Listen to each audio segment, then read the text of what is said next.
adanya rasa malu terhadap orang lain, maka kita tidak akan berlari ke sana ke sini dalam keadaan telanjang bulat misalnya.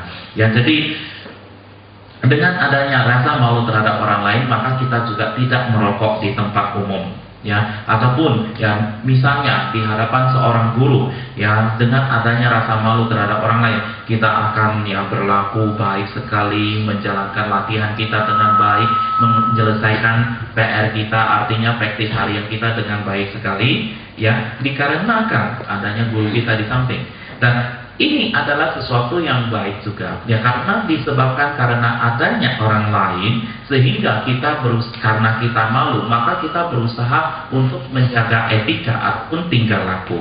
Jadi oleh sebab itu, maka dengan adanya perasaan malu terhadap orang lain, ini ya dapat membantu kita dalam sampai suatu tahap tertentu.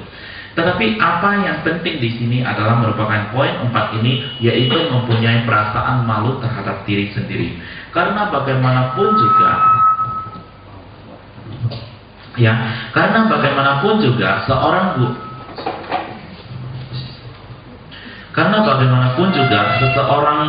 guru itu tidak akan mungkin selalu bersama kita, katakan 24 jam sehari.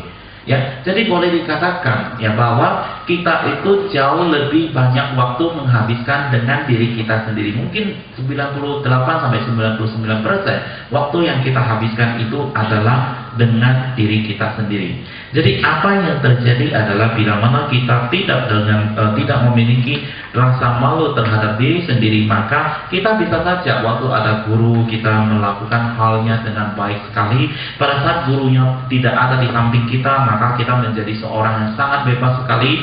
Kita bisa pergi ke disco, kita tidak membaca mantra lagi dan sebagainya, karena kita merasa oh guru saya tidak ada di sini, jadi saya bebas ke disco, saya bebas melakukan apa yang saya suka karena guru saya ada di Sikkim atau ada di suatu tempat, ya, karena di sini tidak ada guru, ya, jadi saya nggak apa-apa, ya, jadi saya sudah dalam liburan, ya, tanpa guru berarti kita liburan. Jadi itu tidak bisa, ya, kita tidak bisa melakukan hal demikian, ya, karena kita harus mempunyai rasa malu terhadap diri sendiri. Karena bagaimanapun juga kita tidak dapat bergantung kepada orang lain. Ya, bila mana kita tidak mempunyai rasa malu terhadap diri sendiri, maka kita akan selalu tergantung terhadap orang lain. Kita selalu tergantung kepada guru kita, kepada lama jimmy, kepada siapa saja yang selalu bersama kita. Itu bukanlah sesuatu yang baik, ya. Oleh sebab itu, maka kita harus memiliki perasaan malu terhadap diri. Kemudian adalah yang kelima adalah tidak mempunyai rasa welas asih. Jadi di sini Rinpoche mengatakan bahwa beliau tidak pernah mengatakan ataupun mengharapkan kita bisa memiliki suatu perasaan welas asih yang sebesar dimiliki oleh para Buddha dan para Bodhisattva. Tetapi minimal kita harus mempunyai suatu perasaan welas asih dan mempunyai perhatian terhadap orang lain.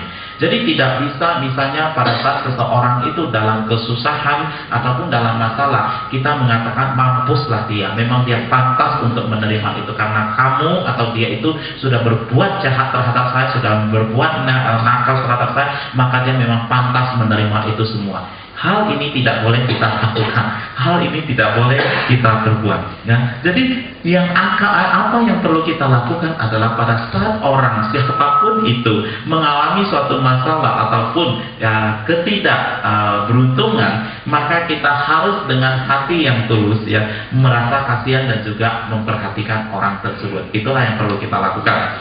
Yang poin keenam adalah ya tentang kesalahan. Jadi dikatakan bahwa setiap orang, siapapun juga, ya, mungkin kita, saya, Anda, dan semuanya, akan pasti pernah melakukan kesalahan. Melakukan kesalahan pertama kali itu adalah sah-sah saja, karena setiap manusia tidak luput dari kesalahan. Tetapi yang menjadi masalah adalah mengulangi kesalahan-kesalahan itu lagi. Ini yang menjadi masalah. Jadi apa yang perlu kita lakukan adalah, kalau kita sudah melakukan suatu kesalahan, kita menyadari bahwa suatu kesalahan itu adalah suatu kesalahan, maka apa yang kita harus lakukan, kita harus menyesalinya dan juga berjanji ataupun berkomitmen ataupun berikhlas untuk tidak melakukan lagi kesalahan yang sama atau kesalahan itu. Itu yang harus kita lakukan. Jadi misalnya contohnya, oke, hari ini saya telah berbuat ini dan saya menyadarinya bahwa ini adalah suatu hal yang salah, maka untuk besoknya saya tidak lagi melakukan ini. Jadi bukan, oh hari ini saya sudah melakukan salah, tapi ya mungkin besok, nanti minggu depan lah baru tidak laku lagi, atau mungkin bulan depan atau tahun depan baru tidak melakukannya lagi. Tidak demikian, ya. Jadi ya itulah dia. Jadi kita harus benar-benar melakukan hal demikian.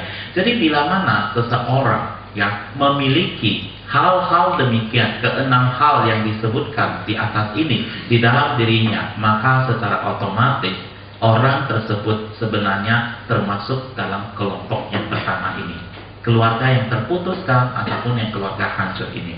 Jadi bila mana kita dalam diri kita memiliki kualitas ataupun mutu seperti apa yang dijelaskan di sini, berarti kita berada dalam kelompok ini. Yang kelompok kedua adalah kelompok yang penuh dengan ketidakpastian. Kenapa kelompok ini tidak dikatakan sebagai keluarga yang tidak penuh dengan ketidakpastian? Karena orang yang berada di sini benar-benar tidak pasti, tidak yakin sebenarnya dia ini berada dalam posisi apa, dalam keluarga mana. Jadi contohnya orang yang demikian ini, contohnya bila mana secara kebetulan dia bertemu dengan seorang guru daripada keluarga Sawaka, maka dia mungkin saja mendapatkan ajaran daripada guru Sawaka ini, maka dia akan menjadi pengikut daripada keluarga Sawaka ini. Lalu bila mana kebetulan dia bertemu dengan seorang guru dari Paceka Buddha, kelompok keluarga Paceka Buddha, dia mendapatkan ajaran daripada belajar dan mendapatkan ajaran daripada guru Paceka Buddha ini, maka dia juga akan menjadi praktisi ataupun kelompok daripada Paceka Buddha ini. Dan bila mana kebetulan dia bertemu dengan seorang guru dari Mahayana, maka dia akan belajar mendapatkan ajaran daripada guru Mahayana ini, dan orang ini akan masuk ke dalam kelompok Mahayana. Jadi dengan demikian maka dia itu sebenarnya ya tidak tahu pasti posisinya ada di mana, ya, tidak tahu sebenarnya dia ada di mana.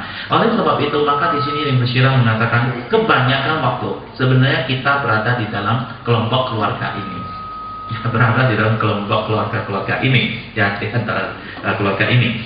Kemudian yang ketiga adalah keluarga daripada Sawaka.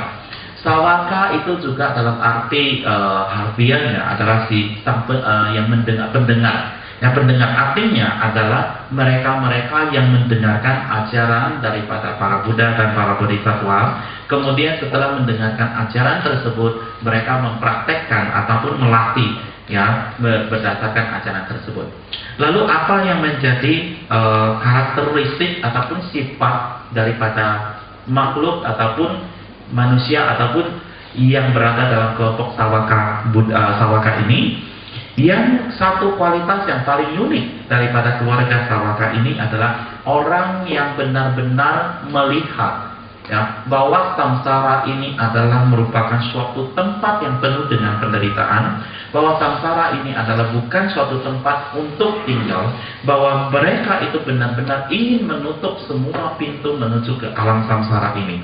Jadi orang yang sifat kedua adalah mereka itu benar-benar mencari pembebasan, tetapi pembebasan bagi dirinya sendiri, ya. Dan ketiga, sifat uniknya adalah bahwa mereka